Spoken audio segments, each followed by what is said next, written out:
A lot of people will say that if you're going to post on social media, you have to expect hate, you have to expect some kind of negativity. And to that I say, yes, you do. That is just the nature of social media, but you definitely do not have to put up with it. Nobody has to put up with that. People have lots of thoughts and opinions, but that doesn't mean that you have to force yourself to listen to them. I've been posting on social media for around 5 years now, posting makeup and plus size fashion videos across several social medias, and I have definitely come across my fair share of hate. And I am not special. It's not just me, it's not just plus size content creators, it is literally everyone who content creates on social media. Literally every social media influencer that you follow has dealt with hate one way or another. And I can confidently say over the last couple of months I have had my most peaceful time posting on social media, and that is implementing these tips and tricks which I'm just about to share with you guys. Some of these things you may have never heard of before, and I just want to give you guys some of that knowledge.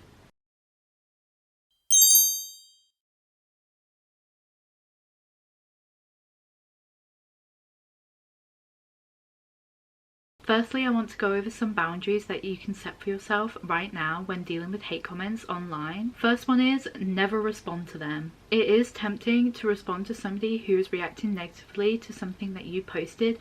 Believe me, I have a blip here and there where I just feel like I cannot stop myself from responding to either defend myself or just explain myself. But most times this is the reaction that this person is looking for, so do not give them it. I have seen so many content creators fall down the rabbit hole of interacting and only interacting with hate comments to the point where they're actually losing themselves in it a little bit and forgetting about people who love and support their videos or posts. And you need to remember, your supporters, people who genuinely enjoy your content, are the people that you need to focus on. Do not waste your time hyper focusing on people who don't, because it will get you nowhere. The next thing you can do is delete the comment. You want to know something crazy? You have complete control over your own social medias. There is a reason why there is a delete comment option next to every single comment that is posted under your content. You do not have to see it, you do not have to put up with it, you can delete it because it's your social media and you are in control. The block button will be your new best friend. On most social media platforms, the report button doesn't really do anything and it's not very effective, especially if the hate comment is crafted in such a way where it doesn't really come across as hate speech or bullying. But you know what is effective? The block button. So go ahead and use it. Again, there is a reason why it's there for you. It cuts off contact instantly with a potential returning hate commenter, and it also saves you your sanity. If you feel like the comment warrants a report as well, then you can go ahead and do that, but in my experience it doesn't really get you anywhere. But there is no harm in trying. Get a trusted friend to go through your comment sections for you. If you're serious about content creating on social media but you're a little bit of a sensitive person and you just find it difficult to go through your comment sections, you can ask a trusted friend to log into your social media accounts and go through them for you. Ask them to delete comments and block accounts that send you any kind of hatred your way. Obviously only share your password out with somebody you 100% trust. I feel like this is like common sense, but don't be giving your password out like willy-nilly. On one of my platforms I do have my brother go through my comments for me sometimes because it can be a bit much for me, and I have him log into my Snapchat account to go through my spotlight comments. So yeah, that is my trusted person for me. That could be a friend or a family member for you, but this is also an option for you if you're just a little bit sensitive or you don't want to do it all of the time. And lastly, it gets easier. Over time, it gets easier to dismiss hate comments, especially if you've been doing content creating for as long as I have. You may even become desensitized to them once you've been exposed to them for a long period of time. Like if somebody's calling me fat on my post, then I'm just going to be like, what? Because I've probably heard that about a million times throughout my life, so it doesn't mean anything to me anymore. Although on some days it will be more difficult to deal with than others, and I think that's just a given. It just depends how you're feeling on the day, what's happening in your life right now. But it does get easier to manage, especially implementing some of these boundaries for yourself and some of the other tricks that I'm yet to share with you.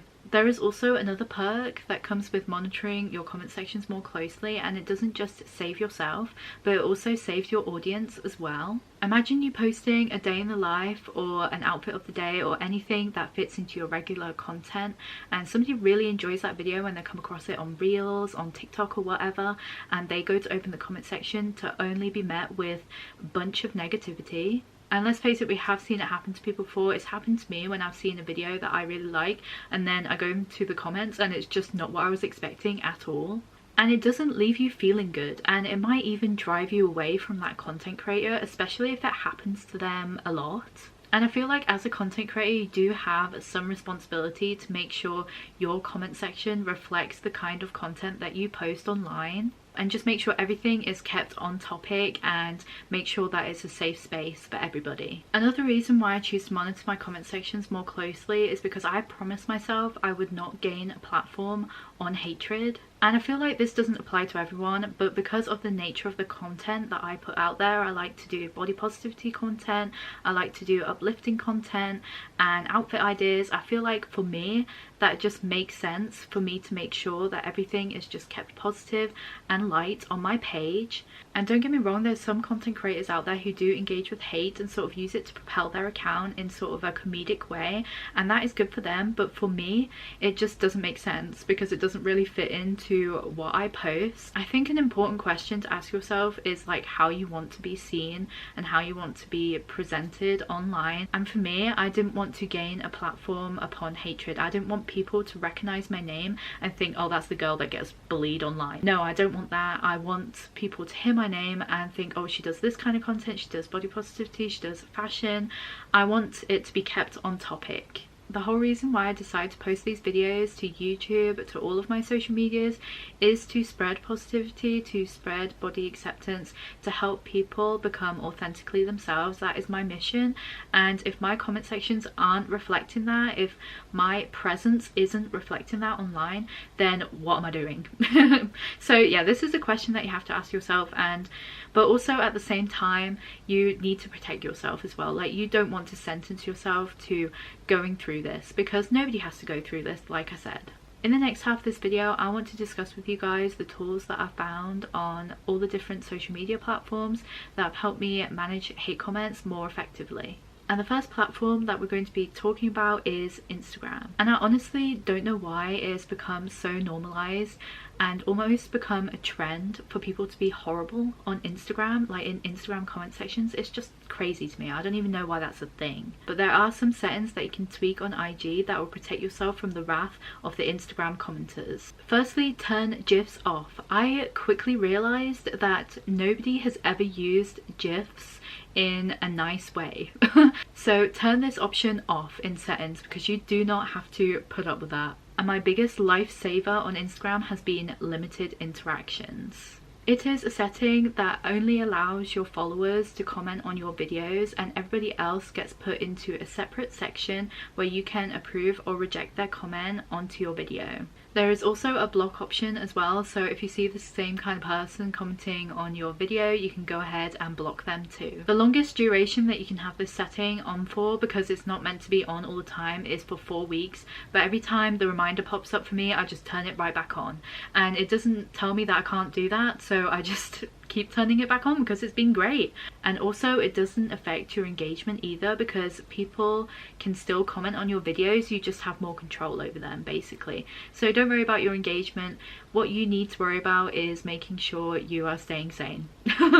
And don't worry, it will never turn off without your permission. It will always ask you if you wanted it turned on or off. I feel like it's a much better alternative option than turning off your comments completely, because this setting still allows you to welcome in new followers, to encourage people to engage with your content. And I don't think many people know about that setting, but go ahead and use it because it's been the greatest. Next platform we're going to be talking about is Facebook. In my opinion, Facebook comments are 10 times more ruthless than Instagram comments.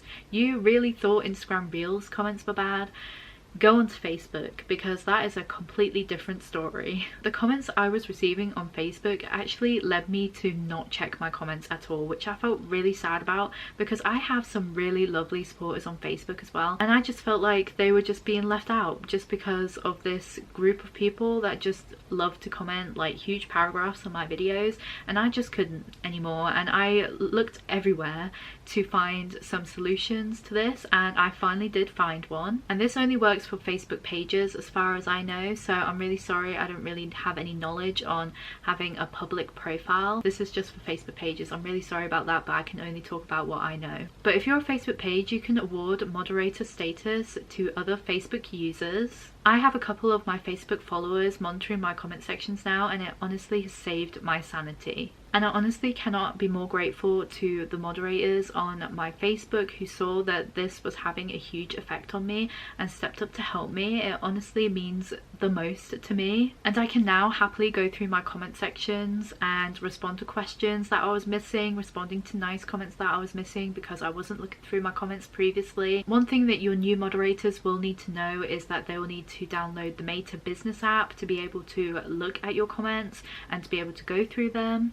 And don't worry, your moderators can only access parts of your page that you allow them to. And also, as far as I know, you'll need a desktop to be able to do this. I don't think you can do this on the mobile app. So get yourself onto your business suite for your Facebook page on desktop, and I will have done a tutorial throughout my whole explanation on the screen right here. Now onto the next platform, which is this platform, YouTube. If you create content on YouTube, you will have a YouTube studio which you'll be able to access on a separate mobile app or on desktop. From there, it's easier to react to, respond to, or delete comments if you need to without clicking out of videos or community posts. And I also found out that the report button on YouTube is probably the most effective compared to other social medias. They seem to take harassment and bullying a lot more seriously on here, so if you report a comment, they immediately take the comment down before they've even investigated it. And obviously you can delete comments too. That's really easy on here through your YouTube studio. The last platform that we're going to be talking about is Snapchat. If you create content on Snapchat Spotlight, you do have the option to turn on approve and reject for your comment sections. You can turn this on and off in your settings, so you can just approve everyone, or you can be a bit more choosy like me and go through your comments yourself. Sometimes I do forget to do this weeks at a time, and they do accumulate in the thousands. But it is much better than getting mass hate commenting, which happened to me a lot on that platform. I don't really check my comments on Spotlight that much, but when I go to check, the comments were disgusting, and that's why I decided to turn on this setting. The easiest way for me to go through my Spotlight comments is to skim read them all and just look for hate comment keywords and emojis and cross them all out first, and then once I've been through them all, I'll just press approve all, and then you're done. On other platforms such as TikTok, Twitter and Pinterest, these are actually the easiest social medias for me to deal with. I barely have to do anything to help me with the comment sections on these platforms. I rarely use Twitter, or as it's called, X now, so there is barely any comments for me to police because I don't post anything on there. I rarely go through my comments on Pinterest because I actually use the cross post feature on Instagram, so every time I post on Instagram it cross posts onto Pinterest.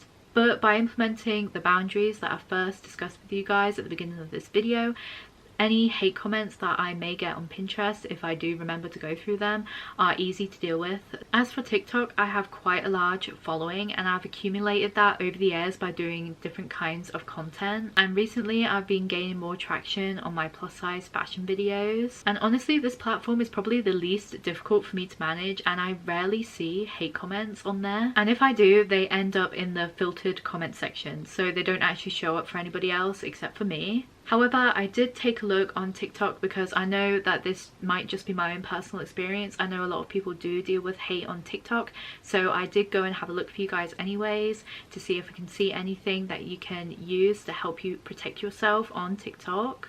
And honestly, there is more options on there than any other social media platform that I've seen to help protect yourself from hate commenters and just negativity in general. You can turn on stricter comment filters on TikTok, and they have a setting that is similar to Instagram's where you can turn on the approve or reject system. I've never needed to turn this option on, but it is comforting to know that it's there if I ever need it. And they also have other options on there where you can blacklist certain words, which I actually do think I have hidden words turned on for TikTok. That's probably why people turn up in the filtered comment section on there.